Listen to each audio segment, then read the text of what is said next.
então ao quarto e último conto de hoje. Ele está novamente... Obrigado. Ele está novamente nesse livro dos 100 melhores contos, né? E ele é um conto do Zé Cândido de Carvalho. Zé Cândido de Carvalho escreveu uma obra maravilhosa pela qual ele ganhou o Jabuti em 64, chamado Coronel Lobisomem. Ele era da região de Campos, né? E ele chegou até a trabalhar no Canavial um pouco tempo, e depois se tornou advogado, mas quando tentou libertar o primeiro preso, ele viu que o direito não valia, o que valia era o poder político na região, e ele deixou de ser advogado e ganhou a vida inteira dele como escritor, sobretudo como jornalista, né? Porque os livros não fizeram dinheiro suficiente para sustentá-lo, mas sim o jornalismo. Então ele é alguém que ele tem uma escrita muito interessante, ele se descreve de uma maneira muito interessante, mas não vai dar tempo de eu ler tudo, mas diz assim: a bem dizer, fui inaugurado em 1914, quando ele nasceu, 24 horas depois de rebentar a Primeira Guerra. Era agosto e chovia em Campos dos Goitacazes. Comecei com um jeito de grandeza. Meu ideal era ser usineiro, viver no último andar de 300 mil sacos de açúcar. Como isso não foi possível, tratei de realizar o subideal, que era ser funcionário da Leopoldina. Aí vai, né? Isso é a apresentação que ele mesmo faz de si próprio. E esse conto aqui é um conto que vocês vão ver extremamente atual em 2018. Por que Lulu Bergantin não atravessou o Rubicon? Deixa só eu explicitar melhor esse título aqui, tá? O Rubicon, ou Rubicão, né, era um rio que separava a capital do Império Romano, que vinha a ser a cidade de Roma, do restante do Império. Então havia uma lei que impedia que os exércitos romanos entrassem em Roma, ou seja, atravessassem o Rubicão, porque isso seria considerado uma invasão da cidade, uma tentativa de tomada do poder. Um dos generais romanos mais importantes, mais vitoriosos, que era César, ele decide, ele vai se tornar, né, vai se tornar imperador, atravessar o Rubicon, né? Assim, a sorte está lançada, eu vou atravessar o Rubicão, e seja o que Deus quiser, né? Eu vou invadir, ele invade, toma Roma, né?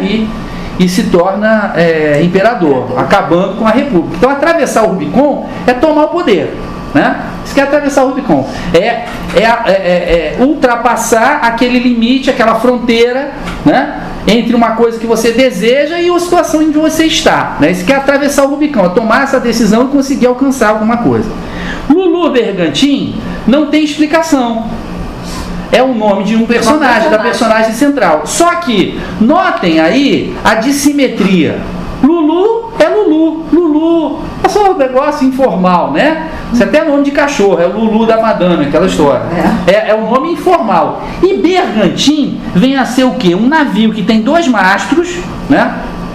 Um navio imponente, que tem 2 mastros, que normalmente era escolhido por reis e grandes senhores, né?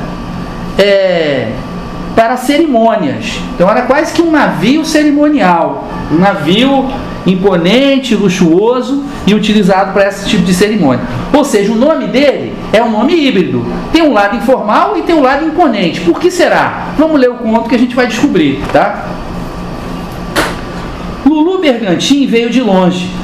Fez 2 discursos, explicou por que não atravessou o Rubicon, coisa que ninguém entendeu, expediu 2 socos na tomada da Bastilha, o que também ninguém entendeu, entrou na política e foi eleito na ponta dos votos de Curralzinho Novo, novamente uma cidade do interior. No dia da posse, depois dos dobrados da banda Carlos Gomes e dos versos atirados no rosto de Lulu Bergantin pela professora Andrelina Tupinambá, vejam que aqui tem o mesmo híbrido. Andrelina, muito sério, e Tupinambá, uma coisa de índio, né? É de índio. O novo prefeito de Curralzinho sacou do paletó na vista de todo mundo, arregaçou as mangas e disse: já falaram, já comeram biscoitinho de araruta e licor de genipapo? Agora é trabalhar. E sem mais aquela, atravessou a sala da posse, ganhou a porta e caiu de inchada nos matos que infestavam a Rua do Cais. O povo, de boca aberta, não lembrava em 100 anos de ter acontecido um prefeito desse porte. Cajuca Viana, mesma coisa, informal, Cajuca e Viana. Presidente da Câmara de Vereadores, para não ficar por baixo, pegou também no instrumento e foi concorrer com Lulu Bergantin nos trabalhos de limpeza. Com pouco mais, toda a cidade de Curralzinho estava no pau da enxada. Era um enxadar de possessos. Até a professora Andrelina Tupinambá, de óculos, entrou no serviço de faxina. E assim, de limpeza em limpeza, as ruas de Curralzinho ficaram novinhas em folha, saltando na ponta das pedras. E uma tarde de brocha na mão, Lulu caiu em trabalho de caiação.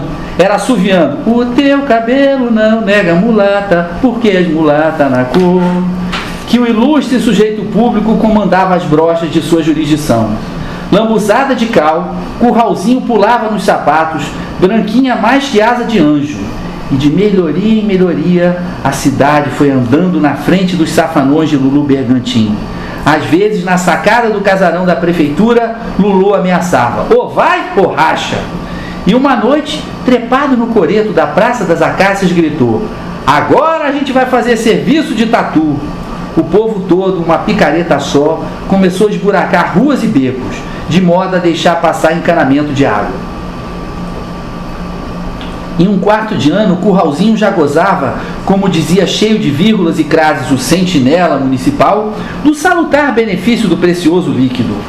Por força de uma proposta de Cazuza Militão, dentista prático e grão-mestre da loja maçônica José Bonifácio, fizeram correr o pires da subscrição, de modo a montar Lulu Bergantim em forma de estátua na Praça das Acácias. E andava o bronze no meio do trabalho de fundição, quando Lulu Bergantim, de repente, resolveu deixar o ofício de prefeito. Correu todo mundo com pedidos e apelações. O promotor público Belinho Santos fez discurso.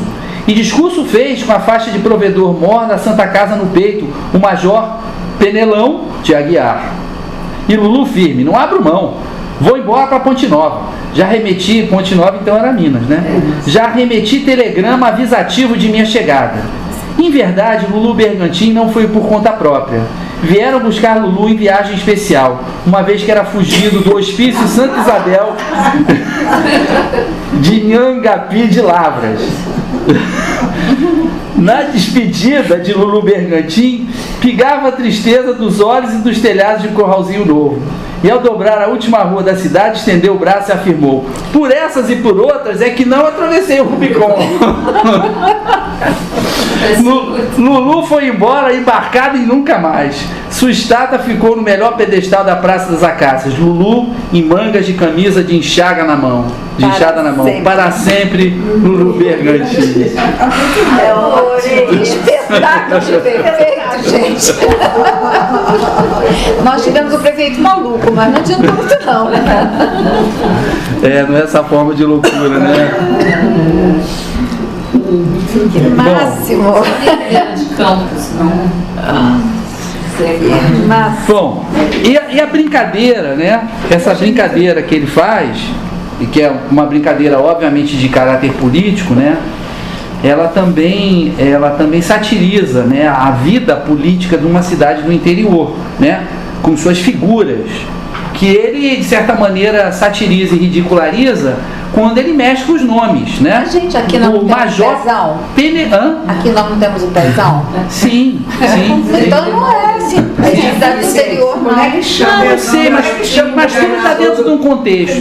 Não, eu quero dizer o seguinte, nesse contexto aqui, sabe? Nesse contexto aqui. Não, sabe? Mas, tá. A gente não sabe o que é, Rita? Ele está falando de um momento em que os políticos, né? Ele está falando mais para trás. O livro é publicado em 71, mas os autores muitas vezes estão falando de um outro tempo que não o tempo que eles estão publicando. Sim. Podem estar falando de 2000 anos antes de Cristo, o tempo que eles escolherem. Aham. Então ele está escolhendo um tempo anterior, né? Tanto que ele escreve um livro chamado Coronel Lobisomem, que ele satiriza o coronel, né? Aquela figura política do coronel, né? Que ele, obviamente, conheceu lá em Campos, mas que quando ele escreve e publica na década de 60, já não existia mais daquela forma, né? Então, aqui, a época que ele está escrevendo, os políticos brasileiros tinham nome e sobrenome. Nenhum político brasileiro tinha apelido. Tá certo? O cara se chamava Jânio Quadros, o cara se chamava Carlos Lacerda, o cara se chamava João Goulart. Tá? Ninguém era chamado Pezão, Garotinho. Não, isso é uma coisa, é outro momento. Então, para esse momento aqui, ele está satirizando que na cidade pequena você tinha um grau de informalidade muito grande, porque as pessoas todas se conheciam, Então você sabia até o apelido do cara de infância. Qual é o apelido do cara de infância? É Cajuca. Eu vou chamar ele de Cajuca, tá certo? O outro era Cazuza. O outro era Cazuza. Curralzinho novo. Sim, que é a questão do curral eleitoral.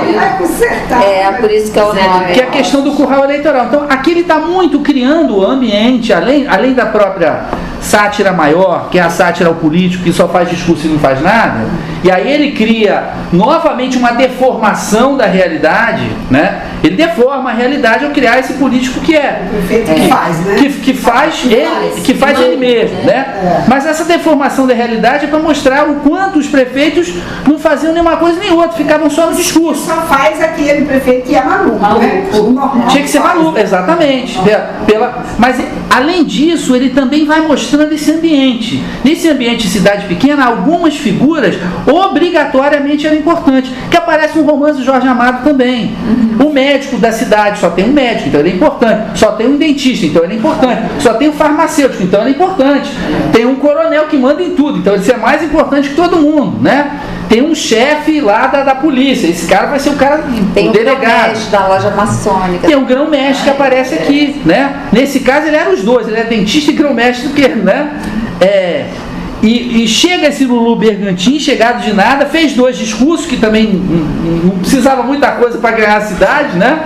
E ele diz assim: eu só não atravessei o Rubicon porque eu sou maluco. Se eu não fosse, eu tomava o poder era meu, né? Ele fez sucesso no lugar. Mas e aí é interessante que a cidade não quer nem saber, né? O promotor público era o Belinho Santos, imagina, era o apelido dele, Belinho, né?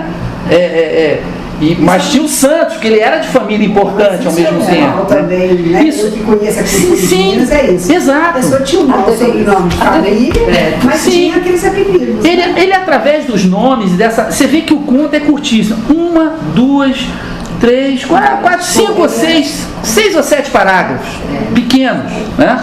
2 páginas. Menos de 2 páginas, 1 página e meia.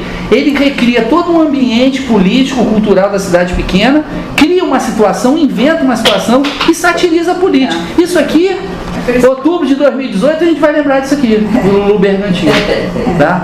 Que também é esse nome misturado, né, de uma coisa informal e de outra coisa formal. Eu acho que esse conto, assim, é uma obra, não é uma obra-prima, porque obviamente é um conto pequeno e tal, mas ele é muito jeitosinho, é muito bem feito, ele é jocoso, ele é uma síntese interessante. Mas bom, ele está lá no livro que selecionou ele. Regina. Me surpreende assim. Também dou 10. Também dou 10, com certeza. Muito divertido também, né? Por essa de osso que eu não atravessei o Rubicon. Mônica. Nota 9, tá legal. Não, só queria ter uma ideia. Não, só queria ter uma ideia. Não estou anotando o que cada um, não. Comparação entre os 4 pontos do dia. Não, claro. Deixar um favorito. Cada